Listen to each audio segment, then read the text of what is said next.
अस्सलाम वालेकुम क्लास। आज हम डिस्कस करेंगे एक्सरसाइज 2। उसका हम क्वेश्चन एक्सरसाइज 2.1 ले लिए, ठीक है। इसकी हमने क्वेश्चन नंबर 1 करना है। सबसे पहले आपने साइंटिफिक नोटेशन के बारे में देखना है कि साइंटिफिक नोटेशन होती क्या है। तो इसको सबसे पहले हम क्या करते हैं, इसमें डिजिट को आइडेंटिफाई करते हैं। डिजिट होता है कि सिफर को छोड़ के जितनी भी गिनती वाले होते हैं ना, उसे हम डिजिट कहते हैं। उसको हम लिख लेते हैं और ये जितने भी 7 सिफर दिए गए होते हैं उसे हम 10 के ऊपर लिख देते हैं। जैसे ये 6 सिफर दिए हैं तो मैंने 6 इसके ऊपर लिख दिया। अब ये 10⁻6 हो गया, 10⁻3, ये इसे पावर कहते हैं, ठीक है। कुछ भी 10 के ऊपर कोई भी पावर आएगी उसे हम एक्सपोनेंट से जाहिर करते हैं। अब आपको एक क्वेश्चन अगर वो दे दें इस फॉर्म में, अगर हम इधर को सबसे पहला आपने वर्ड देखना है, ठीक है। गिनती वाले को आपका फोकस होना चाहिए। फर्स्ट पे ये लिखा है ना, इसके बाद आप पॉइंट लगा दोगे सीधा, और बाकी जितने भी गिनती वाले हैं वो लिख दोगे। सिफर आपने नहीं लिखना। मल्टीप्लाई करके अब मैंने लिखा 1 2 3 4। 4 मैंने क्यों लिखे हैं, 4 के आगे तो हमने पॉइंट लगाया था। जहां हमने पॉइंट लगा दिया है उससे पहले वाले जितने भी होंगे उनको हम गिन लेंगे। 1 2 3 4। 10⁻⁴ मैंने 4 लिख दिया, और ये पॉजिटिव इसलिए है क्योंकि हम इस साइड को मूव कर रहे हैं, ठीक है। अगर आप अगला क्वेश्चन देखो 0 पॉइंट ये वाला, ठीक है, इसमें सिर्फ 4 गिनती वाला है तो वो मैंने लिख दिया। मल्टीप्लाई 10⁻³ क्यों लिखा है, 1 2 3। इसमें कोई भी पॉइंट नहीं लगा इसलिए हम इसको भी 7 गिन रहे हैं। लेकिन अगर आप पॉइंट लगाओगे तो ये पॉइंट से पहले वाले को नहीं गिनोगे, पॉइंट के बाद वाले को गिनोगे, ठीक है। और तो आप नेगेटिव का साइन लगाओगे, ठीक है। इस साइड को मूव करोगे तो क्या लगाओगे, नेगेटिव का साइन लगाओगे। अब वो हमारे पास पहला क्वेश्चन दिया गया, आपने क्या करना है, लिखना है आइडेंटिफाई डिजिट, ठीक है। तो हमने डिजिट को आइडेंटिफाई कर लिया कि 2 ही सिर्फ इसमें जो है गिनती वाला दिया गया है। साइंटिफिक नोटेशन लिखने के लिए ये 2 लिख देंगे। मल्टीप्लाई 6 सिफर है तो हम 10 के ऊपर 6 लिख देंगे। ये हमारे पास पहला क्वेश्चन हो गया। सेकंड पर उन्होंने एसएफ दे दिया है। अब इसमें गिनती वाले जो हैं वो हमने 4 8 9 लिख लिया। पॉइंट कहाँ लगाना है, 1 लिखने के बाद, ये जो फर्स्ट वाला है इसको लिखने के बाद पॉइंट लगाना है, वो लगा दिया। डिजिट हमने आइडेंटिफाई कर लिए। अब साइंटिफिक नोटेशन में कैसे लिखेंगे, इसको आप इधर ले आओगे, सारा लिख लिया। मल्टीप्लाई अब 1 2 3 4। 4 हमारे पास ये लिखी हुई हैं पॉइंट से, पॉइंट के बाद वाली को आपने गिना है। 1 2 3 4, 4 है तो 10⁻⁴ हो गया, और ये पॉजिटिव इसलिए है क्योंकि हम इस साइड को गिन रहे हैं, ठीक है। आगे हमारे पास ये वाला क्वेश्चन है, इसमें सिर्फ 9 गिनती वाला, ये हमने आइडेंटिफाई कर लिया। डिजिट 9 लिख लिया। इस 9 को नीचे ऐसे ही ले आएंगे, ठीक है। मल्टीप्लाई अब इसे गिन लो, 1 2 3 4 5 6 7। इसे भी अब 7 गिनना है क्योंकि हमने पॉइंट नहीं लगाया, हम वैसे ही सिर्फ लिख लिए हैं तो 7 लिख दिया। और हम अब इस साइड को मूव कर रहे हैं तो हमने -7 मतलब 0.00 ऐसे वाला होगा। इस साइड को जा रहा है तो ये माइनस में होगा। अगर 4.89900 ऐसी वाली वैल्यू आएगी तो ये पॉजिटिव 7 होगी, ठीक है। आगे हमारे पास क्वेश्चन आ जाता है 7, ये वाला 7 3। इसमें डिजिट है 7 3 उन्होंने दिया, तो हम इसके दरमियान में पहले के बाद पॉइंट लगा दिया। अब इसको नीचे लिखेंगे। अब उन्होंने खुद ही हमें ये पावर दी हुई है, लेकिन हमने 4 इसलिए लिखा है कि आप देखो हमने पॉइंट लगाया 7.3, ठीक है। आपने ये चीज़ याद रखनी है कि जब भी आपको कोई क्वेश्चन ऐसा दिया गया होगा, ठीक है, तो आपने 73 आपको दिया, आपने पॉइंट दरमियान में लगा दिया, ठीक है। तो यहाँ एक इसमें ऐड हो जाएगा, ठीक है, ये पॉजिटिव है। लेकिन अगर आपको ऐसा क्वेश्चन दिया जाए 0.73 मल्टीप्लाई 10⁻⁴, अब ये 0 पॉइंट पहले आ गया है तो हमने क्या करना है, पहले इसको लिख लेंगे। ये गिनती वाले हैं 7 3, इसके दरमियान में पॉइंट लगा देंगे। मल्टीप्लाई अब ये पहले 0 आ गया तो हम इसमें से माइनस कर देंगे 3 में से 1 को, तो ये 2 बन जाएगा। इसी तरह ये क्वेश्चन हल किया गया। आप देखो कि हमने 73 लिखा था ना, उसके दरमियान में पॉइंट लगा दिया। ये हमारी हमने आइडेंटिफाई कर लिया डिजिट को। अब इसको वैसे का वैसे नीचे ले आएंगे। अब 3 में 1 जमा कर लेंगे क्योंकि आप देखो इससे पहले 0 पॉइंट ऐसा कुछ भी नहीं लगा हुआ तो ऐड होगा। लेकिन आप अगर नीचे वाला क्वेश्चन देखो 0.65, तो इसमें 0 पॉइंट पहले आ रहा है, तो इसका मतलब हमें एक चीज़ पहले वाज़ेह हो गई है कि अब वो हम पावर में माइनस करेंगे, ठीक है। 6.65 हमारे पास डिजिट है, ठीक है, वो हमने लिख लिया। इसके दरमियान में पॉइंट लगा दिया, ये नीचे आ गया। 1 पॉइंट लगाया ना, मतलब ये 1 नंबर है। पॉइंट के बाद वाला हम गिनना स्टार्ट करते हैं ना, मैंने आपको पहले भी ऊपर वाले क्वेश्चन में भी बताया कि पॉइंट के बाद वाली, ये पॉइंट हमने इधर लगाया, पॉइंट के बाद वालियों को गिनना है। तो पॉइंट के बाद सिर्फ 1 ही है तो 2 में से 1 माइनस कर देंगे, हमारे पास 1 आ जाएगा।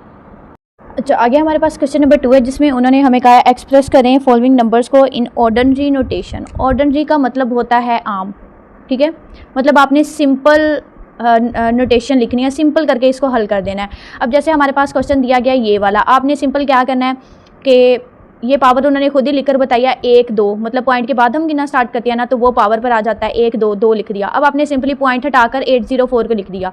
पहला क्वेश्चन हो गया। दूसरे क्वेश्चन में अब उन्होंने दिया 10⁻⁵ और 3 दिया है।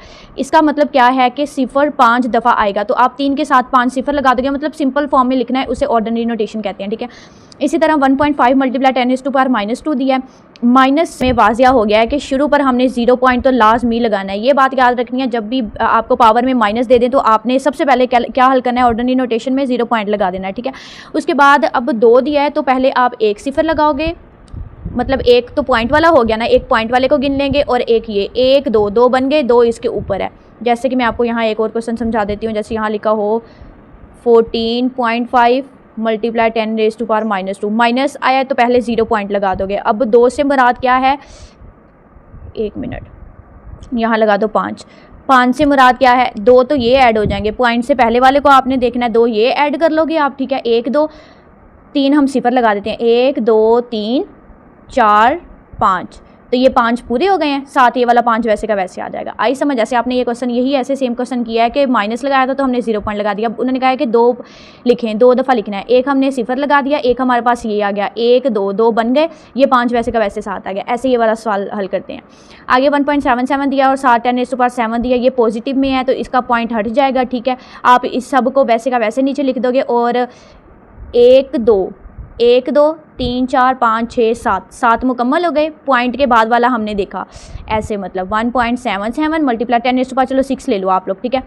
अब हमने क्या करना है, पॉइंट के बाद वाले को गिनते हैं। मैंने आपको पहले भी बताया पॉइंट के बाद वाले को गिनना है, 1 2, पहले आप इसे वैसे का वैसे लिख लो, 177 लिख लिया हमने। अब ये 6 हम कैसे लिखेंगे, 0 6 दफ़ा लिखना है, नहीं 6 दफ़ा 0 नहीं लिखना। पॉइंट के बाद वाले आप पहले 2 काउंट करोगे, जितने भी होंगे, जैसे यहाँ 2 दिए हैं, 1 2 काउंट कर लिए, उसके बाद 3 4 5 6, ये हमारे पास आंसर है। इसी तरह से ये वाला क्वेश्चन सोल्व किया है। अच्छा, मैं आपको ना एक क्वेश्चन और करके दिखा देती हूँ। जैसे 3.52 मल्टीप्लाई 10⁻⁻8 ये दिया है। माइनस से आपको पता चल गया कि हमने शुरू पर 0 लगाना है, ठीक है। एक बात हमने कर ली। अब 8 लिखा है तो 8 0 लगाएंगे, नहीं ऐसे नहीं करना, आपने 8 मुकम्मल करने हैं। पॉइंट के बाद जो भी आता है उसे हम 0 ही काउंट करते हैं। तो पॉइंट के बाद ये 2 दी गई हैं, आप इन दोनों को पहले गिन लो, 1 2, बाकी अब कोई भी नहीं बचा तो हम आगे सारे 0 लगा देंगे, 1 2 3 4 5 6 7 8, ये 8 मुकम्मल हो गया। तो आप ऐसे का ऐसे इसे लिख दोगे। आगे हमारे पास क्वेश्चन नंबर 3 है, जिसको मैं आपको पढ़ के सुना देती हूँ। इसमें लिखा हुआ है, speed of light is approximately 3 multiply 10⁻18 meters per second, express it in standard form.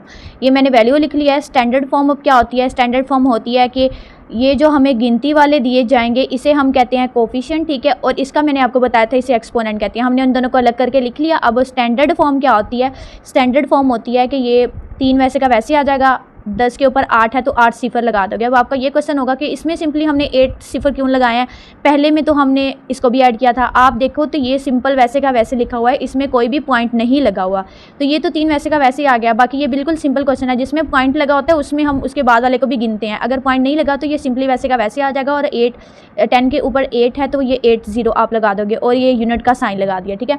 नीचे वाला क्वेश्चन नंबर 4 है, जिसमें लिखा हुआ है circumference of the earth at the equator is about, ये वैल्यू दी गई है, express this number in scientific notation. ये मैंने वैल्यू लिख दी है। साइंटिफिक नोटेशन में अब करना है, गिवन नंबर आपके सामने मैंने लिख दिया। अब साइंटिफिक नोटेशन में हम कैसे करते हैं आप लोगों को पता है। हम सबसे पहले जितने भी गिनती वाले होते हैं उनको लिख लेते हैं मल्टीप्लाई करके। अगर इधर को मूव कर रहे हैं तो 10 की पावर पॉजिटिव में चली जाती है, अगर इधर को हम गिन रहे हैं तो माइनस में चली जाती है। तो अगर आप देखो तो यहाँ 4 है, दरमियान में 2 0 है, फिर 7 5 आ रहा है। तो अब हम ऐसे तो नहीं लिख सकते 4 लिख लें 7 5 लिख लें, दरमियान वाले भी तो आ रहे हैं ना। तो हम इस सारे को इतने को ही उठा के नीचे लिख लेंगे। 4 के बाद हमेशा पहला नंबर लिखने के बाद ही आपने पॉइंट लगा देना है। तो पहला नंबर लिखने के बाद हमने पॉइंट लगा दिया, ये 2 सिफर आ गए और साथ 7 5 आ गया, ठीक है। मल्टीप्लाई, अब हम इधर को गिन रहे हैं क्योंकि ये पॉजिटिव है। अगर 0.47500 ऐसे होता, 0 पॉइंट पहले आ जाता फिर माइनस लगना था, ठीक है। यहाँ पहले 0 नहीं लगा हुआ, पहले गिनती वाला ही दिया हुआ है, इसलिए हम पॉजिटिव में लिखेंगे। 1 2 3 4 5 6 7, यहाँ तक मैंने क्यों गिना है, क्योंकि आप देखो कि यहाँ पॉइंट लगा, यहाँ हमने पॉइंट लगा दिया, तो जहाँ पॉइंट लगता है वहाँ तक हम सिर्फ गिनते हैं। तो ये 7 है, हमने इसके ऊपर 7 मीटर्स लिख दिया 7। आगे हमें क्वेश्चन दिया है, डायमीटर ऑफ मार्स इज़, ये वैल्यू दिया है, इसे एक्सप्रेस करना है स्टैंडर्ड फॉर्म में। उसे नीचे वाले क्वेश्चन में भी सेम अर्थ का डायमीटर दिया है, सेम क्वेश्चन है दोनों, और दोनों में स्टैंडर्ड फॉर्म फाइंड करनी है। पहले वाले में हम ये वाला क्वेश्चन सिंपली ऐसे लिख लेंगे, लिखने के बाद स्टैंडर्ड फॉर्म यहाँ 10 की पावर 3 दी गई है। तो अब हम क्या करेंगे कि स्टैंडर्ड फॉर्म का असल तरीका होता यही है कि आप जो भी, जैसे यहाँ 10 की पावर 3 दी गई है तो हम इसे क्या करते हैं, खोल के लिख लेते हैं 1 2 3। इस वाले को 1000 को आप इसके साथ जब भी मल्टीप्लाई करोगे तो आपके पास ये वाला आंसर आएगा। इसी तरह हमने इस क्वेश्चन में किया कि 10⁻⁴ है तो हमने वो खोल के लिख लिया, फिर इसको इसके साथ मल्टीप्लाई करवाएंगे तो स्टैंडर्ड फॉर्म में हमारे पास आंसर आ जाएगा।